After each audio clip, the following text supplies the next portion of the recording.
Tuhan. Shalom. Shalom. Ada sukacita, amin. Haleluya. Pagi ini kita mau sama-sama masuk dalam hadirat Tuhan. Kita mau sama-sama membawa hati kita, hidup kita untuk kita menyembah Tuhan Yesus. Mari kita bersama-sama berdoa. Bapa yang baik, di dalam nama Tuhan Yesus Kristus, kami bersyukur buat pagi ini. Terima kasih Tuhan buat keadaan kami yang baik. Ayah, ibu, anak, istri, suami, kami dalam kesehatan yang terbaik. Kami bersyukur pagi ini. Dan pagi ini Tuhan, kami menggunakan ucapan syukur kami di hadapan Tuhan, karena kami percaya Engkau terlalu baik dalam hidup kami, dan tidak ada alasan untuk kami tidak bersyukur pagi ini. Terima kasih Tuhan, terima kasih Yesus. Haleluya, haleluya.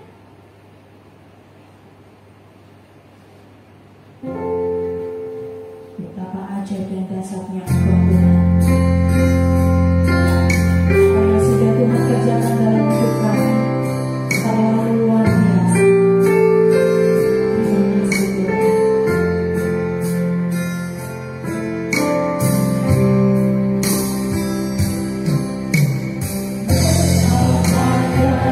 Apa yang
kami memuliakan Tuhan, sebab kami bersyukur buat anugerah yang luar biasa dalam hidup kami.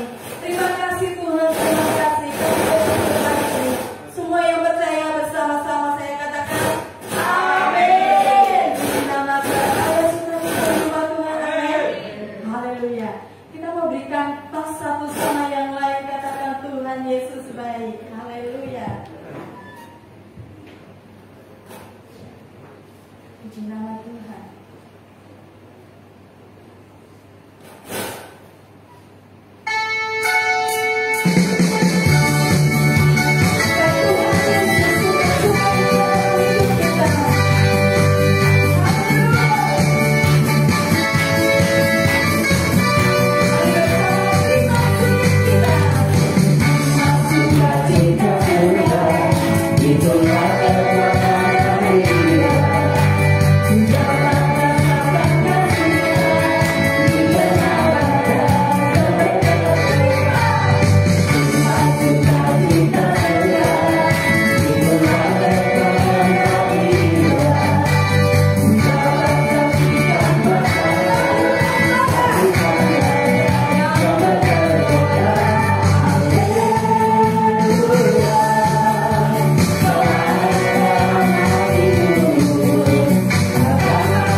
pikirkan. Haleluya. Nama Tuhan.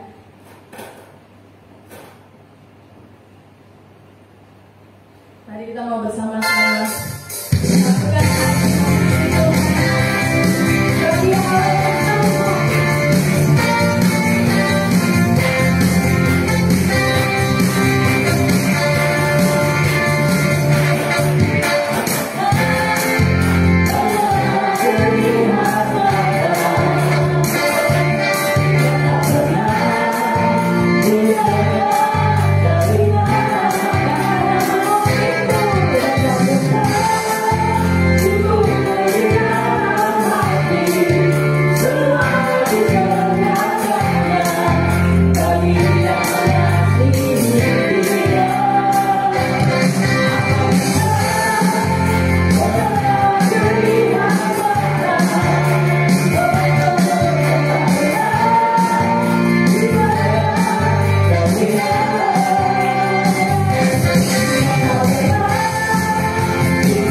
tiba saatnya untuk kita mendengarkan firman Tuhan. Dan siapkan hati kami Tuhan.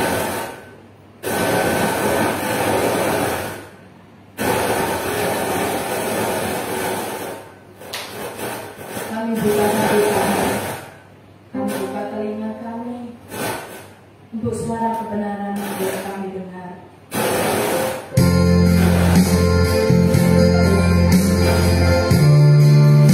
Tuhan yang selalu atas hamba yang akan menjadi tahu sampai kami.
memberikan pengertian dan firman kepada kami.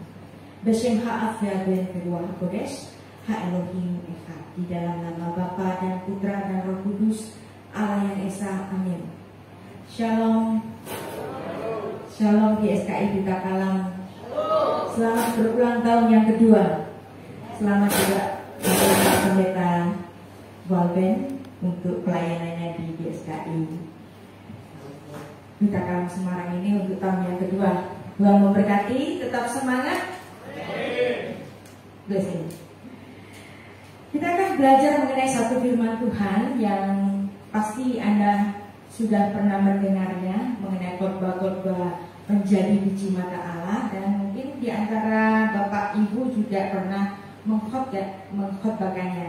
Dan ini adalah suatu pernyataan yang sangat indah sekali di Alkitab yang menyatakan bahwa Allah menjaga kita seperti biji matanya.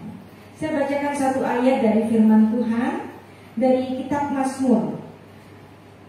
Mazmur 17 ayat 8. Peliharalah aku seperti biji mata, sembunyikanlah aku dalam naungan sayapmu. Samreni ke ison bat ain, betsel ke faika tasireni. Di sini adalah suatu pernyataan yang sangat indah, permohonan dari Raja Daud untuk dia memohon kepada Tuhan untuk tetap memeliharanya seperti biji matanya sendiri. Dan subtema yang kita akan pelajari di sini adalah debu tanah yang menjadi biji mata Allah. Dan mari kita bersama memahami Alkitab kita ini dalam wawasan sastra Semitik. Nah, kita biasanya kalau membaca Alkitab itu biasanya Alkitab yang sudah diterjemahkan, entah itu bahasa Indonesia atau bahasa Inggris. Menjadi biji mata Allah, kita dapat membayangkan kalau kita menjadi biji mata Allah, itu bayangan kita itu kita selalu dijaga. Seperti kalau misalnya ada debu banyak terus kita kelilipan, apa yang Anda lakukan kalau kita kelilipan? Langsung begini kan? Begitu bukan? Ada debu, kita langsung lindungi seperti ini. Nah, tapi kalau diterjemahkan seperti biji mata Allah ataupun diterjemahkan dalam bahasa Inggrisnya itu as the apple of God's eye, the apple of God's eye, menjadi bijinya, bulatannya mata Allah, itu masih merupakan suatu terjemahan yang lost in translation. Ya. Maka kita perlu memahami ayat ini dalam suatu wawasan di mana dulu Musa menulis istilah ini untuk yang pertama kalinya, yaitu di dalam Ulangan 32 ayat 10, yang dimana Musa di situ memuji Tuhan bahwa betapa cintanya Tuhan kepada umatnya, begitu cintanya dia sampai dia melindungi umatnya ini bagai biji matanya sendiri. Tapi apakah terjemahan bagai biji mata Allah ini merupakan terjemahan yang sempurna? Atau bahasa Inggris menjadi as the apple of God's eye, the apple of God's eye, ini pun masih lost in translation. Kalau ayat ini dibaca dalam bahasa asli Ibrani, ini artinya bisa lebih dalam lagi. Ya, itu yang namanya saya nggak pernah menyalahkan suatu terjemahan. Bagaimanapun terjemahan yang Anda pegang saat ini itu adalah terjemahan yang baik. Entah itu bahasa Inggris atau bahasa Indonesia, semuanya sudah diterjemahkan dengan baik. Hanya saja kalau sudah diterjemahkan ini, muatan dari kata Ibrani itu jadi terkikis. Dan setiap kata-kata yang dilontarkan oleh Musa itu mengandung satu filsafat. Filsafat apa? Filsafat Semitik atau filsafat Yahudi. Kalau Anda belajar filsafat, misalnya filsafat yang Anda kenal biasanya filsafat Yunani. Filsafat Yunani itu abstrak, berpikir secara abstrak. Tapi kalau orang Yahudi, kalau dia berfilsafat, itu filsafatnya itu secara betul-betul konkret. Dia menggambarkan Tuhan yang memiliki tangan. Tangan Tuhan akan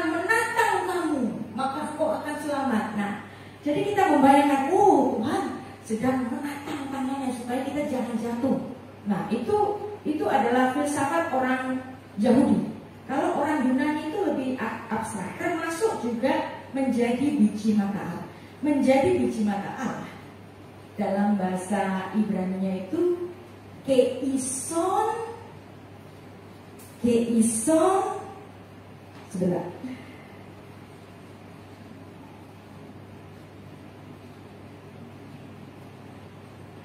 Keison beino, ya. Keison beino. Kata ison itu berasal dari kata ish. Apa itu ish? Ish adalah artinya laki-laki. Kalau ison itu bentuk diminutif dari kata is tadi, ya. Is menjadi ison. Nah, ada yang di sini namanya ison, bapak ibunya kasih nama ison. Ison itu artinya newborn baby yang laki-laki. Jadi seorang bayi laki-laki yang kecil atau sampai dia berumur 5 tahun itu boleh disebut ison. Ison. Nah, dari kata ison ini nanti timbul kata insan dalam bahasa Arab. Nah, bahasa Arab kemudian diserap dalam bahasa Indonesia ada kata insan. Apa itu insan? Insan manusia. Tuhan mengasihi setiap insan manusia. Apa maksudnya? Ison ini. Ison yang disebut dalam bahasa Ibrani. Nah, ini sangat menarik. Jadi bapak-bapak, ya, bapak-bapak semuanya di sini saya tanya, apa perasaan Anda, ya, ketika Anda memandang bayi Anda, ya, bayi laki-laki Anda yang baru lahir, dan Anda menggendongnya yang pertama kalinya? Apa perasaan Anda? Anda melihat bayi yang cantik, ya, dan tapi dia lemah, very fragile. Anda melihat yang pertama kali, oh ini bayiku, ini anakku. Apa yang Anda rasakan? Meskipun Anda tidak berkata di mulut, pasti dalam pikiran Anda, dalam hati Anda ada suatu janji. Aku akan melindungimu anakku, aku mencintaimu. Mati pun akan aku bayar, asalkan kamu selamat. Nah, kata ison di sini. Jadi mata Tuhan yang melihat kita seperti bayi laki-lakinya. Oh, engkau adalah bayiku, aku akan melindungi. Itu ison. Nah, jadi mata Allah, bulatan mata Allah ini melihat bayi yang kecil. Dan si bayi tadi untuk pertama kalinya melihat pelindungnya. Jadi ini merupakan satu resiprokal antara yang melihat dengan yang dilihat. Yang dilihat pun melihat pelindungnya yang sangat luar biasa. Itulah gambaran ketika Musa mengatakan Tuhan menjaga kita seperti biji matanya. Apa yang dimaksud dengan biji matanya itu? Ketika Tuhan melihat kita seperti bayi kecil. Seorang bapak yang melihat bayinya untuk pertama kalinya dan dia berkata, aku akan melindungimu. Sampai kapan? Engkau adalah anakku. Jadi ison, biji mata Allah, itu adalah newborn baby. Jadi kalau Anda membaca ayat ini dalam bahasa Indonesia menjadi biji mata Allah, kita bayangkan kita ada di bijinya mata Allah dan kita dipandangnya sebagai seorang newborn baby. Jadi Anda bisa mengatakan ketika membaca ayat itu, I am like a newborn baby in the God's eye. Luar biasa kan? Jadi kalau Anda membaca menjadi biji mata Allah, seperti Anda menutup gini, nggak ada emosinya, nggak ada. Tapi kalau Anda membaca ini dalam filsafatnya orang Yahudi, seperti seorang bapak melihat a newborn baby, ada emosinya. Jadi kalau Anda membaca Alkitab dalam bahasa Ibrani itu seperti Anda membaca skenario drama, bukan sekedar cuma kata-kata, tapi di situ ada emosi yang ada di situ. Dan Anda semua bapak-bapak ibu-ibu, ya, pernah kan melihat bayi yang baru lahir dan Anda langsung jatuh cinta, bukan? Itulah yang dirasakan Allah dan itulah yang dikatakan Musa di dalam ayat yang ditulisnya itu. Nah, manusia itu memiliki dua unsur. Ya. Kejadian 2 ayat 7 dikatakan bahwa Tuhan membentuk manusia itu dari debu yang dari tanah. Setelah dia membentuk dari debu yang dari tanah, ada dua unsur kan. Yang pertama debu tanah. Unsur yang kedua itu apa? Roh. Roh yang dihembuskan sendiri. Berarti manusia ini diciptakan berbeda dengan makhluk-makhluk yang lain. Kalau makhluk yang lain Tuhan cuma berfirman, jadilah, jadi. Jadi kambing ya jadi kambing. Jadi singa ya jadi singa. Hanya berfirman. Tetapi ketika dia membentuk manusia, dia membentuk dengan tangannya seperti seorang penjunan atau seperti seorang pematung, ya. Kemudian dia menghembuskan. Nah, ketika Tuhan itu menghembuskan nishmat hayim di dalam hidupnya, disitulah Tuhan meletakkan gambar dan rupa Allah ke dalam diri manusia. Kalau Anda membaca dalam Kejadian 1 ayat 26, di situ Tuhan berfirman di hadapan sidang ilahi. Jutaan yang tak terhitung malaikat di surga disuruh datang, kemudian Tuhan berfirman, marilah kita menjadikan manusia menurut gambar dan rupa kita. Kemudian di ayat 27, Tuhan membentuk manusia itu dengan tangannya sendiri tanpa bantuan malaikat, dan kemudian dia membentuk manusia itu dengan gambar dan rupanya itu ditulis dalam Kejadian 2 ayat 17. Disitulah ketika dia menghembuskan, ada gambar dan rupanya dia di dalam diri Adam. Nah, lagi-lagi ada nilai dari filsafat Yahudi dalam nama Adam. Nama Adam itu kalau Anda belajar bahasa Ibrani, Adam terdiri dari aksara Alef dan Dam. Aksara Alef itu lambang dari Elohim, Allah kita. Kemudian Dam itu artinya darah. Jadi ada makhluk yang berdarah dihembusi nishmat hayim oleh Tuhan, nafas kehidupan oleh Tuhan, dan di situ ada gambar dan rupanya di dalam diri manusia. Maka manusia disebut Adam, makhluk yang berdarah yang memiliki karakter Allah. Tapi kemudian manusia itu berdosa. Dia dilarang makan makanan yang ada di tengah-tengah itu dari pohon pengetahuan yang baik dan yang jahat, karena dia ingin seperti Tuhan, ingin seperti Allah. Karena godaan dari ular itu melalui istrinya kasih ke suaminya makan, jadilah dosa itu. Dan kemudian Adam jatuh ke dalam dosa. Karena apa? Jatuhnya bukan cuma karena makannya, tetapi ada yang lebih berat dari itu. Dia ingin seperti Allah, yang artinya itu adalah suatu pemberontakan. Ketika manusia itu jatuh di dalam dosa, apa yang terjadi? Yang dosa siapa? Yang dosa Adam. Tapi yang dikutuk siapa?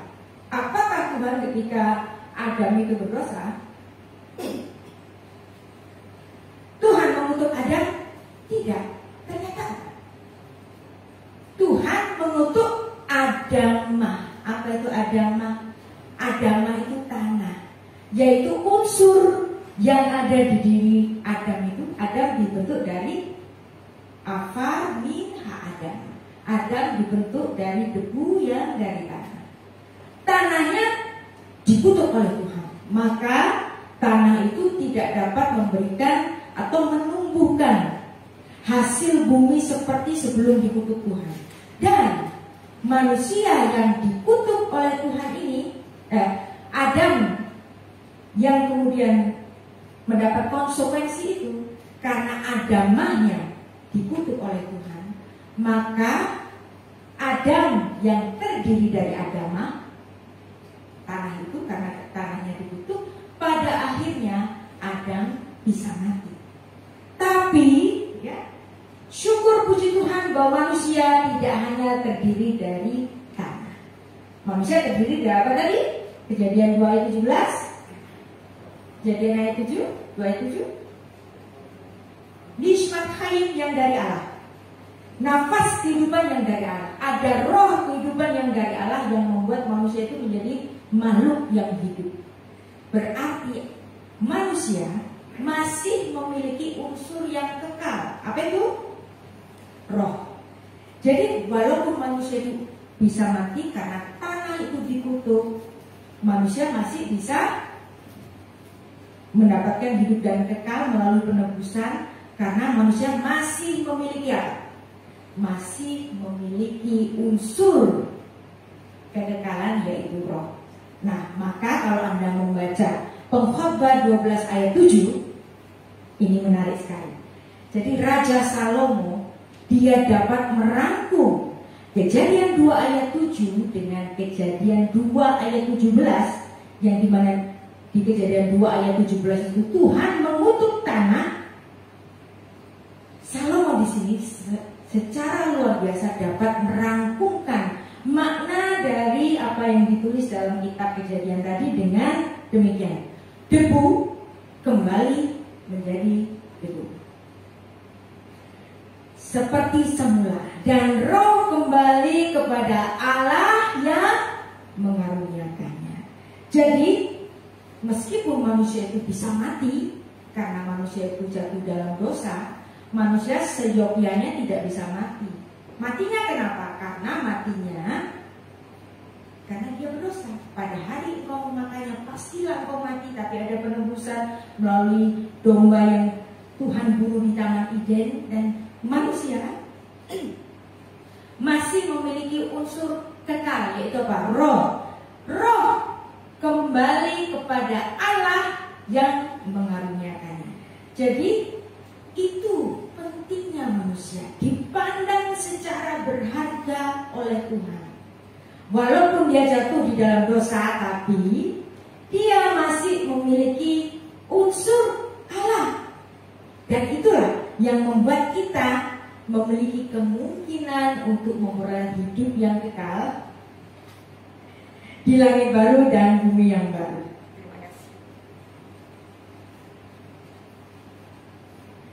Di langit baru dan bumi yang baru. Nah, jadi inilah pentingnya. Dan Tuhan sejak di Taman Eden itu sudah berjanji untuk membereskan dosa itu di dalam Kejadian 3 ayat 15 yang dalam ilmu teologi itu disebut sebagai proto-evangelium. Jadi nubuat datangnya Allah yang inkarnasi itu sejak di kitab Kejadian. Nah, kalau Anda membaca Matius pasal 1 ya, itu menarik sekali. Kisah mengenai Allah yang inkarnasi, catatan sejarah mengenai Allah yang inkarnasi itu dimulai dari apa?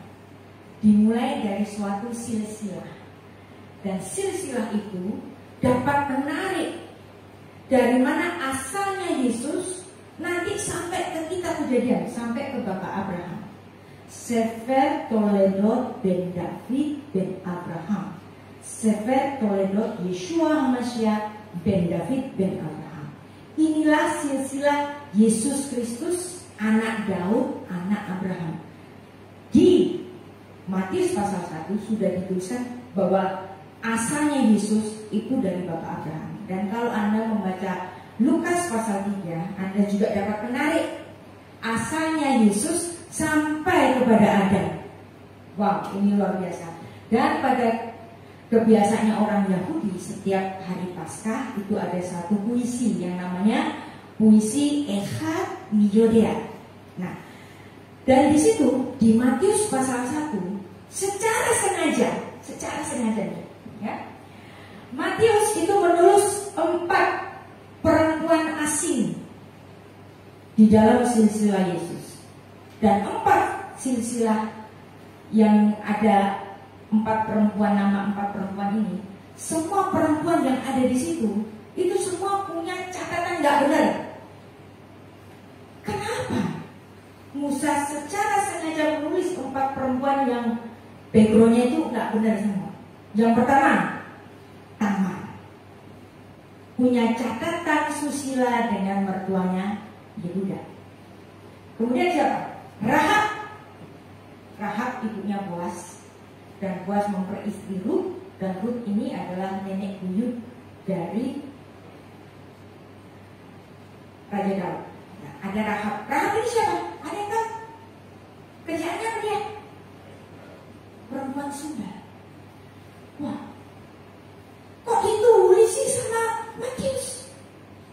Nah, kemudian setelah ada Rahab, ada Rut. Oke, Rut perempuan baik-baik.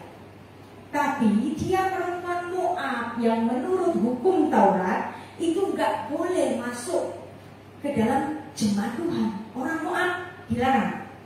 Ada ayatnya. Kita baca pada Ulangan 23 ayat 3. Seorang Amon dan seorang Moab jangan masuk ke dalam jemaat Tuhan. Bahkan keturunannya yang ke-10 tidak boleh masuk ke dalam jemaat Tuhan selama-lamanya. Rut, orang Moab. Wah, kok bisa sih orang Moab jadi nenek buyutnya Raja Daud, Raja Israel? Padahal dalam Ulangan 23 ayat 3 katanya nggak boleh. Nah, Tuhan nggak konsisten nih. Nah, kalau Anda membaca kitab Rut, kenapa Rut yang orang Moab ini bisa masuk ke dalam jemaatnya orang Israel? Karena ada penebus. Siapa? Boaz. Nah, Boaz ini menjadi satu tipologi bahwa bangsa yang tidak terhitung bisa menjadi dihitung Allah oleh karena apa? Penebusan. Anda dan saya bukan orang Israel. Kita bukan orang Yahudi. Gak dihitung. Tetapi kenapa kita bisa dihitung jadi jemaat Tuhan? Karena ada penebus. Siapa penebus kita? Yesus Kristus. Nah, jadi Boaz di sini adalah tipologi dari Yesus Kristus yang menebus Rut. Kita disebut ditebus oleh darah Yesus. Jadi kenapa bisa? Nah, jadi tadi ada 3 ya. Pertama Tamar punya catatan susila. Rahab punya catatan susila. Rut dia nggak terhitung sebagai bangsa pilihan Tuhan. Yang keempat siapa? Batsyeba. Batsyeba istri Uria. Ditulis lagi istri Uria. Bukannya setelah Uria mati kemudian menikah sama Daud? Tapi ada catatannya bahwa Daud membunuh Uria, suami Batsyeba, dan itu merupakan dosa perzinahan yang heboh, viral kala itu. Nah, kalau zaman sekarang diviralin di mana-mana, Instagram, Facebook, YouTube, nah, semua orang pada ngomong itu. Tetapi di sini ada 4 perempuan ditulis oleh Matius. Kenapa secara sengaja ditulis oleh Matius? Karena pada setiap hari Paskah orang Yahudi itu selalu baca puisi semacam begini. Arba miyodea, arba aniyodea, arba imahot, slosa avot, smeluhot haberit, echat Elohenu, sheba shamai ubaret. 4 itu ibu leluhur kami, 3 bapak leluhur kami, 2 loh batu Allah kami Esa yang bertahta di kerajaan surga dan di bumi. Nah, jadi mereka selalu mengatakan ada 4 ibu leluhur kami. Yang disebut 4 ibu leluhur itu siapa sih? Ada Sarah, ada Ribka, ada Lea, ada Rahel. Tapi kata Matius, bukan cuma 4 itu saja, masih ada 4 lainnya dan semuanya ini orang asing.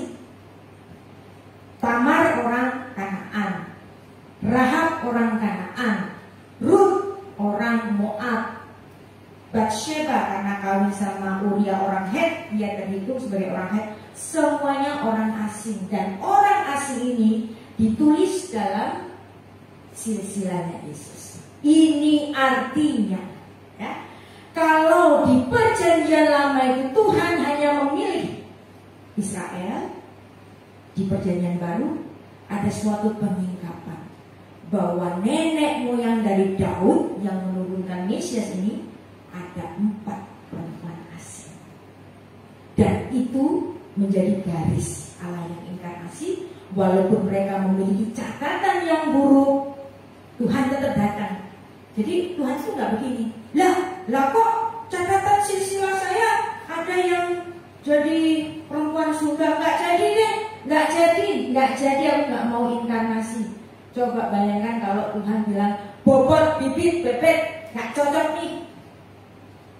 Apa yang terjadi saat ini? Dosa kita sampai hari ini tidak ditebus. Ini mengartikan bahwa siapapun pernah memiliki catatan buruk, termasuk garis silsilah di mana Allah itu inkarnasi.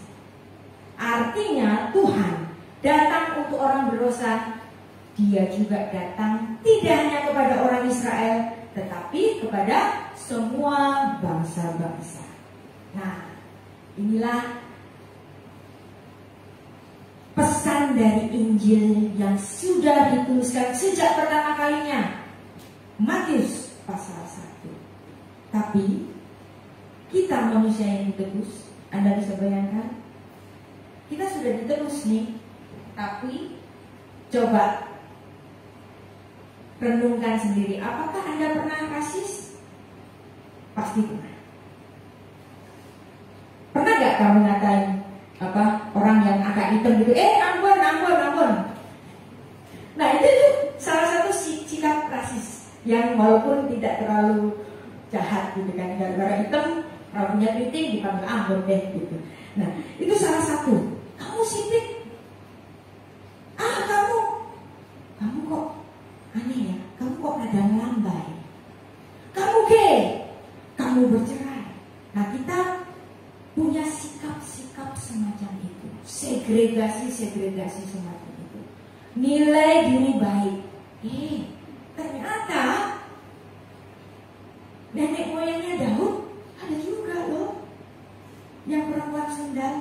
Jadi ini artinya semua orang tidak ada yang sempurna, termasuk silsilah dari Sang Mesias itu sendiri. Bahkan manusia itu suka nyari kesalahan, demennya cari kesalahan, apalagi kalau dibungkus-bungkus dengan agama, ya. Nah ini bahaya sekali, ya. Kita pernah tahu ada berita yang heboh banget pada Oktober 2020, ya.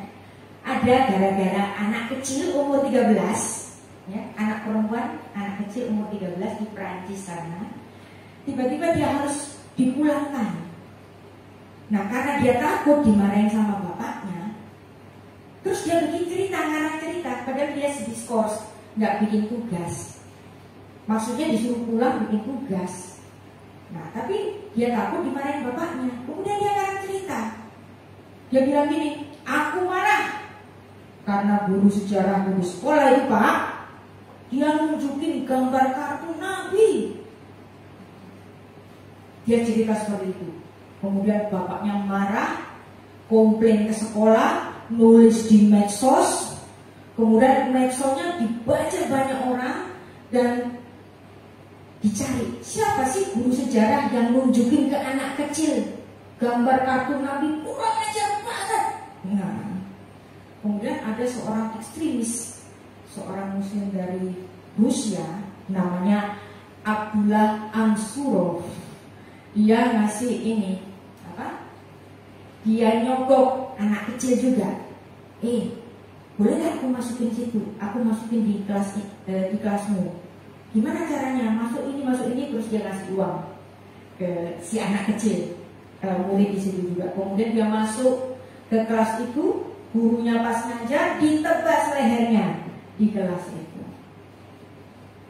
Wow, seorang guru mati gara-gara hoax. Karangan cerita dari anak kecil akibat apa? Manusia yang punya segregasi, yang punya sikap rasialis semacam ini. Ketawanya kapan? Ketawanya baru pada April 2021. Pada saat berita itu viral dan kemudian Presiden Emmanuel Macron itu memberikan satu komentarnya, kami di Prancis ini memberikan kebebasan kepada setiap orang untuk bersuara. Nah, ketika Macron berpidato semacam itu, dikecam oleh pemimpin-pemimpin dunia bahwa dianggap bahwa Macron ini tidak mengerti akar masalahnya, yaitu apa? Penghinaan Nabi yang di kartun itu. Sedangkan Macron pikirannya ini kan kebebasan untuk berpendapat. Nah, kemudian ini apa? Presiden Turki Erdogan komplain. Di Indonesia juga komplain. Yang di Indonesia, Jokowi harus komplain kepada Macron karena Macron itu tidak mengerti akar masalahnya, yaitu penghinaan kepada Nabi yang dikartunkan ini. Nah, akhirnya pun pemerintah Indonesia memberikan komplainnya juga.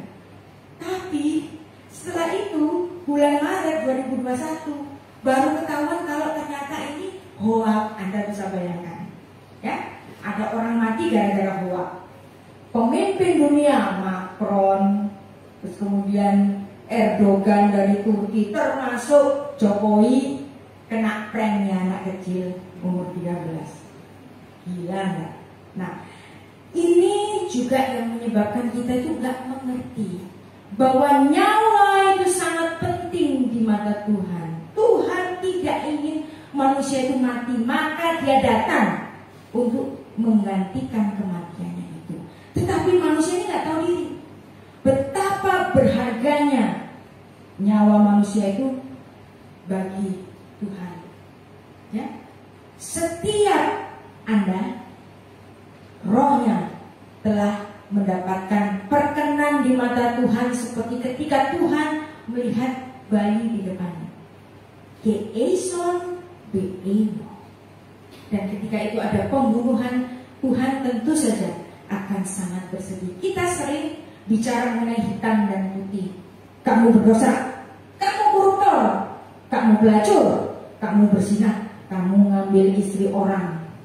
Gak peduli dia sudah bertobat, tapi cerita itu disuarakan terus. Kita selalu melihat apa? Hitam dan putih. Kalau kita melihat hitam dan putih, gimana dengan tadi? Tamar, Rahab, Batsheba, termasuk Rut yang bukan orang Israel itu. Tuhan dapat menebusnya. Maka kalau manusia itu skeptis, kamu gak layak melayani, kamu punya latar belakang begini-begini, manusia selalu berpikir hitam dan putih, boleh nggak boleh, layak nggak layak. Tapi hebatnya Tuhan Yesus, Tuhan kita yang penuh kasih itu, God is every color in between. Gak peduli Anda itu merah, gak peduli Anda itu biru, gak peduli Anda itu ungu, gak peduli Anda putih atau hitam. God is in every color in between. Jadi Tuhan melihat kita sebagai biji matanya sendiri, seperti small baby, newborn baby in the God's eye. Nah, ada satu cerita lain lagi, gara-gara ketidaktahuan. Ini cerita lama sekali. Kalau saya sangat mengingat peristiwa ini ketika saya masih SD waktu itu. Oktober 6 1981. Nah, Anda bisa ngitung umur saya berapa ya. Waktu itu saya masih SD. Ada pembunuhan kepada seorang presiden Mesir namanya Anwar Sadat. Nah, si pembunuh itu waktu ditanya oleh hakim, kenapa kamu bunuh Anwar Sadat? Karena dia sekuler. Kamu tahu nggak apa itu sekuler? Nggak tahu. Jadi ada banyak ketidaktahuan oleh karena kemarahan, oleh karena fanatisme yang buta. Orang bisa marah tanpa alasan. Banyak orang marah karena ketidakpahamannya dan bukan menggali pada akar masalahnya, tapi langsung melakukan judgment. Seperti tadi, ya. Gara-gara pranknya anak umur 13, seorang guru lehernya ditebas oleh pedang. Dan biji mata Allah ini, kalau kita lagi berpikir tentang biji mata Allah, dan kita kembali kepada sejarahnya orang Israel, ya, Anda tahu ketika orang Israel itu di Mesir, dia dijajah oleh bangsa Mesir, disuruh kerja rodi, ya, membangun piramid dan membangun apa saja, pokoknya disuruh kerja rodi, dan mereka tidak dapat mendapatkan pendidikan yang namanya bangsa budak, ya budak, gitu kan? Nah, melalui Musa, Tuhan berkenan menyuruh Musa untuk menjadi pemimpin agar umatnya ini dapat keluar dari Mesir. Dan peringatan kepada seorang Fir'aun melalui mulut Musa itu apa? Kita baca dalam Keluaran 4 ayat 22 sampai 23, ya. Musa menyampaikan pesan Allah seperti ini. Maka engkau harus berkata kepada Fir'aun, beginilah firman Tuhan, Israel ialah anakku yang sulung. Sebab itu aku berfirman kepadamu, biarkanlah anakku itu pergi, supaya ia beribadah kepadaku. Tetapi jika engkau menolak membiarkannya pergi, maka aku akan membunuh anakmu yang sulung. Jadi Anda tahu ada berapa tulah yang melanda Mesir? 10. Tulah pertama macam-macam, ya. Ada mulai air menjadi darah, ada nyamuk, lalat, katak dan seterusnya sampai 9. Barulah kematian anak sulung. Sebelum 10 tulah itu dijatuhkan oleh Tuhan kepada Mesir, Tuhan itu sudah kasih peringatan kepada Fir'aun. Israel ini anakku, Esau being, dia babyku, my newborn baby, Israel ini. Tapi kalau kamu berbuat jahat sama dia, tidak membiarkan dia pergi, aku akan bunuh anak sulungmu. Jadi Anda tahu rangkaiannya kenapa ada istilah biji mata Allah, yang sebenarnya biji itu adalah seperti seorang bapak melihat bayinya. Nah, dia berkata kepada Fir'aun, kamu kalau nggak membiarkan umat itu pergi untuk beribadah kepadaku, dan Israel ini adalah anakku yang sulung, ya. Ison, bayi mungilku ini, kalau kamu tidak membiarkan dia pergi, bayimu yang mati, anak-anakmu yang mati. Tuhan itu gak selalu memberikan tulahnya itu langsung jebret kamu mati hari ini, enggak. Dia selalu memberikan peringatan. Termasuk ketika Nuh sebelum banjir besar itu kan selalu ada peringatan. Tuhan memberikan waktu 120 tahun. Demikian juga terhadap 10 tulah ini. Tuhan memberikan peringatan sampai yang ke-9 tetap nggak mau membiarkan Israel itu pergi, padahal Israel itu adalah my newborn baby, anakmu yang mati. Maka tulah ke-10 namanya apa? Makat Bechorot, kematian anak-anak sulung, ya. Dan di situ menjadi pamungkas dari tulah-tulah yang lain. Ketika mereka tidak membiarkan orang Israel ini pergi, maka semua anak-anak sulung di Mesir yang rumahnya itu tidak ada laburan darah dari korban domba ini, artinya tidak ada penebusan, maka di rumah itu anak sulungnya mati. Termasuk ternak-ternak yang sulung mati semua. Inilah kegeraman kalau Tuhan sudah memberikan suatu peringatan dan itu tidak digubris. Hati-hati, ya. Jadi kalau kita berbuat salah dan Tuhan memberikan peringatannya, ya, Anda bisa bayangkan Tuhan betul-betul melakukan ancamannya. Sebelum ancaman pamungkasnya itu pasti ada peringatan. Jadi kalau kita berbuat dosa terus nggak ada apa-apa gitu, Anda jangan senang-senang dulu, ya. Misalnya Anda udah ketahuan nih dosa apa gitu, ya pakai gitu, korupsi gitu, atau godain istri orang gitu, nggak apa, nggak ketahuan, itu sudah dikasih peringatan sampai nanti pasti ada satu saat Anda tidak bisa lari dari dosa yang ditutupi itu. Nah, jadi inilah ketika Tuhan itu melindungi seorang bayi yang Dia kasihi, sebagai seorang bapak sedang melihat bayinya yang pertama kali. Nah, ini dari sisi Allah kepada manusia, ya. Tapi ada satu kontradiksi, ya, kontradiksi. Ini masih suasana Natal, ya. Kalau suasana Natal itu biasanya Anda ceritanya apa? Maria, seorang perawan, kemudian dinaungi oleh Roh Kudus. Dia kemudian menerima tugas yang diembankan kepada Tuhan dari Tuhan, dan dia mengandung bayi, dan bayi itu adalah bayi inkarnasi. Nah, ceritanya itu biasanya seputar itu. Orang biasanya itu nggak pernah memikirkan kira-kira apa sih yang dipikirkan oleh Yusuf.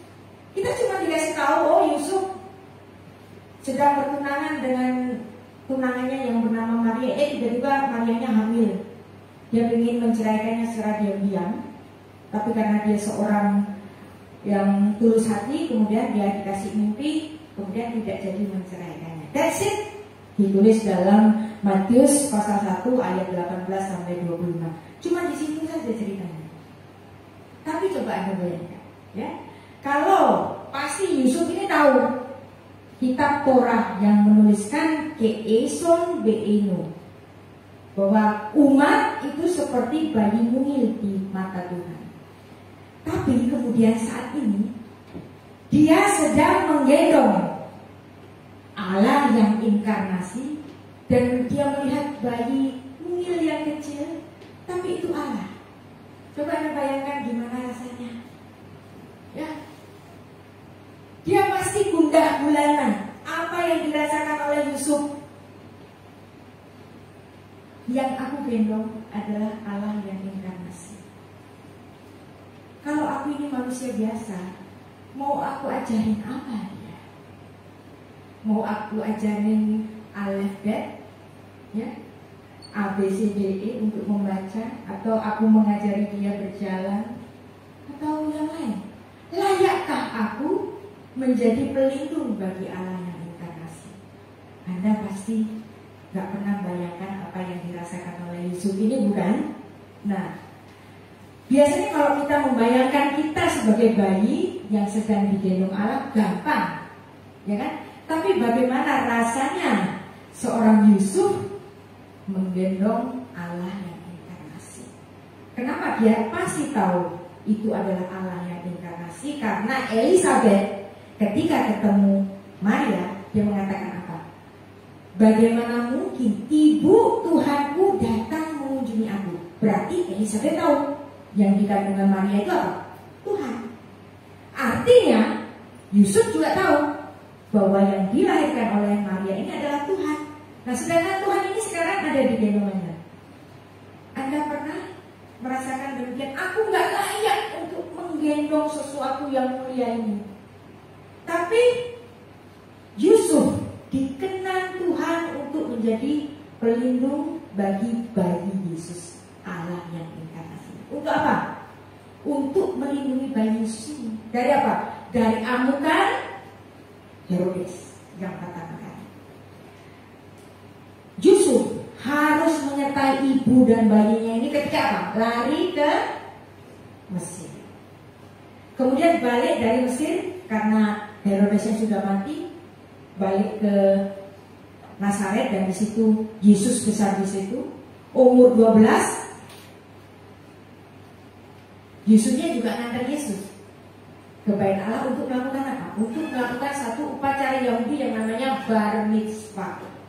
Nah, ini artinya Allah inkarnasi itu betul-betul memiliki proses menjadi bayi, menjadi anak kecil, melakukan upacara-upacara sesuai upacara-upacara orang Yahudi itu. Nah, jadi di sini Anda bisa bayangkan betapa beratnya tugas yang diberikan kepada Yusuf. Dan ketika Yesus sudah mulai pelayanannya, nama Yusuf sudah nggak ditulis lagi.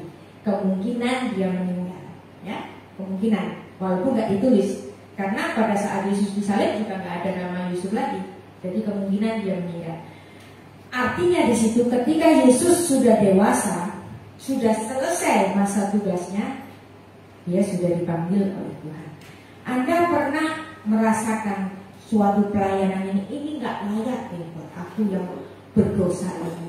Aku disuruh oleh Tuhan untuk mengembang menjadi seorang gembala, misalnya Pak Baben ya, di gereja GSKI Duta Kalam di sini. Nah, apa yang Anda rasakan? Kayaknya aku nggak siap Tuhan, aku nggak layak. Kita semua bisa begitu ketika dikasih suatu tugas untuk pelayanan. Tapi Anda harus melihat satu sikap yang diambil oleh Yusuf. Dia pasti merasa tidak layak untuk menggendong bayi Allah yang inkarnasi itu. Tetapi bagaimanapun Tuhan menjadi Allahnya itu memberikan satu jalan yang terbaik dan kekuatan sehingga Yusuf dilayakkan untuk menggendong bayi Tuhan. Dan satu lagi, seorang yang dosanya luar biasa. Siapa? Daud. Daud itu berzina itu sudah melanggar 10 firman. Bukan cuma itu, nggak cuma istrinya diambil, tapi apa? Suaminya dibunuh. Pembunuhan berencana. Kalau hari ini pembunuhan berencana, apa akibatnya? Hukumannya apa? Hukumannya mati. Dan seharusnya Daud dihukum mati, tetapi karena Tuhan memberikan janji kepada Daud bahwa dari Daud akan lahir Sang Mesias, maka melalui Nabi Nathan Daud diperingati, dan saat itu pula Daud bertobat. Jadi Anda nggak boleh bilang gini, nggak apa-apa kok dosa. Daud itu juga berdosa, toh juga diampuni. Enggak. Daud ketika ditegur oleh Nathan, dia langsung bertobat. Jadi kita sering ditegur itu nggak tobat-tobat. Manusia sering ditegur nggak tobat-tobat, tetapi ketika Daud itu ditegur, dia langsung bertobat. Dan ketika dia ada di dalam kesesakan, dia menyebutkan, Tuhan, tolong lihat aku sebagai biji matamu. Kita baca ya ayatnya. Ayat ini sangat bagus sekali dan kita membaca lebih lengkap. Mazmur 17 ayat 1-8. Doa Daud. Dengarkanlah Tuhan perkara yang benar. Perhatikanlah seruanku. Berilah telingaku akan doaku. Dari bibir yang tidak menipu, daripada mulah kiranya datang penghakiman, matamu kiranya melihat apa yang benar. Jadi di sini bibirku nggak menipu Tuhan, aku melakukan yang benar. Jadi bukan cuma di bibir. Jadi Daud mempersilahkan Tuhan itu untuk menyelidiki dirinya. Aku ini benar apa enggak? Kalau aku nggak benar, tolong kasih tahu aku. Ayat ketiga. Bila engkau menguji hatiku, memeriksanya pada waktu malam, dan menyelidiki aku, maka engkau tidak akan menemui suatu kejahatan. Mulutku tidak terlanjur. Jadi di sini ada upaya dari Daud untuk hidup benar. Jadi bukan cuma doa saja. Ayat 4. Tentang perbuatan manusia sesuai firman yang engkau ucapkan, aku telah menjaga diriku terhadap jalan orang-orang yang melakukan kekerasan. Langkahku tetap mengikuti jejakmu. Kakiku tidak goyah. Aku berseru kepadamu, karena engkau menjawab aku, ya Allah, sedengkanlah telingamu kepadaku. Dengarkanlah perkataanku, tunjukkan kasih setiamu yang ajaib. Ya engkau yang menyelamatkan orang-orang yang berlindung pada tangan kananmu terhadap pemberontak. Dan sebagai penutup dia mengatakan demikian. Peliharalah aku seperti biji mata, sembunyikan aku dalam naungan sayapmu. Di sini Daud mengutip kitab Torah, Samreni ke ison bat ayin, betsel kenafecha tasireni. Oh Tuhan, I'm like a newborn baby in God's eye. Jadi kalau kita menjadi biji mata Tuhan, bayinya Tuhan, ya, apakah dengan demikian kita nggak punya masalah? The absence of problem? Enggak, ya. Menjadi biji mata Allah, Anda dilindungi ketika Anda ada di dalam bahaya. Tetapi bukan berarti Anda tidak punya problem. Kenapa? Walaupun kita adalah umat yang sudah ditebus, masih mengalami problem. Jadi kalau ada banyak sekali pengkhotbah itu bicara tentang motivasi, kayaknya nggak ada problem deh kalau ikut Tuhan itu. Kalau saya bilang ikut Tuhan, nggak ikut Tuhan, sama-sama punya problem. Ikut Tuhan itu bukan berarti the absence of problem. Bedanya apa? Kita ada di dalam perlindungan Tuhan. Dan kalau kita itu berbuat kesalahan, Tuhan nggak segan-segan untuk menghajar kita. Kenapa? Supaya kita balik kepadanya. Dan inilah yang terjadi pada Daud. Nah, Daud pernah berdosa, ya, ambil istri orang, suaminya dibunuh, ya, dan dia mengalami pula banyak sekali problema-problema, termasuk ketika dia harus berkonfrontasi dengan Absalom, anaknya. Dia dikejar-kejar oleh musuhnya, dan musuhnya itu anaknya sendiri, dan dia tidak mau melawan anaknya sendiri, dan di situ dia ada di dalam kesesatan. Yang artinya di sini, walaupun Daud itu meminta, Tuhan lindungi aku seperti biji matamu, seperti aku ini bayi, newborn baby di matamu, tetapi Daud pun masih diizinkan Allah untuk mengalami problem-problem itu. Kenapa? Karena bagaimanapun manusia itu masih menginjak tanah yang dikutuk Tuhan tadi, maka masih ada problem sampai kita nanti mati menuju langit baru dan bumi yang baru. Nah, terhadap problem itu seperti yang ditulis oleh Rasul Paulus atau Rabi Saul dalam 1 Korintus 10 ayat 13 mengatakan demikian, pencobaan-pencobaan yang kamu alami ialah pencobaan-pencobaan biasa yang tidak melebihi kekuatan manusia. Jadi kalaupun Anda punya problem, karena jadi murid Tuhan bukan berarti the absence of problem. Yang ngomong sendiri siapa? Paulus. Paulus sendiri walaupun dia bisa memiliki mujizat untuk menyembuhkan orang, dia sendiri sakit. Itulah yang dia sebut sebagai apa? Duri di dalam dagingnya. Nah, tapi pencobaan-pencobaan ini tidak akan melebihi kekuatanmu sehingga engkau dapat melewatinya. Maka kalau Anda sering mendengar khotbahnya Pak Erastus, beliau sering bicara begini. Apa kabarnya Pak Erastus? Pak Erastus jawabnya apa biasanya? Ada yang tahu? Bisa dilewati. Yang artinya bahwa pencobaan-pencobaan, kesulitan-kesulitan yang kita alami itu tidak akan melebihi dari kekuatan. Jadi, kalaupun Anda sekarang ini sedang memiliki suatu problem yang besar, Anda bacakan Mazmur 17 ayat 8, permohonan Daud seperti ini. Tuhan, ingatlah aku ini seperti newborn baby di dalam dekapanmu. Samreni ke ison batayan, betsel kinafeha tasireni. Peliharalah aku seperti biji mata, sembunyikan aku dalam naungan sayapmu. Ingatlah, walaupun kita debu, kita memiliki unsur Allah, dan unsur Allah ada di dalam kita, yaitu apa? Roh. Oleh karena kita memiliki roh, maka kita memiliki relasi dengan Tuhan, dan di situ kita dapat berelasi dengan Tuhan dengan cara apa? Dengan cara berdoa. Maka hari-hari kita di sepanjang tahun 2022 ini jangan lupa untuk selalu meningkatkan jam-jam doa kita untuk bersekutu dengan Allah kita. Mari kita berdoa. Bapa, terima kasih. Kami semua keisung keisu. Kami adalah bayi-bayi mungil yang Kau kasihi, yang kami rentan terhadap segala bahaya. Tapi kami memiliki Bapa yang penuh kasih, yang melindungi kami. Engkau Bapa yang baik bagi kami, yang tidak membiarkan kami berbuat salah, dan Engkau memberikan peringatan-peringatan, dan itu pun baik untuk kami.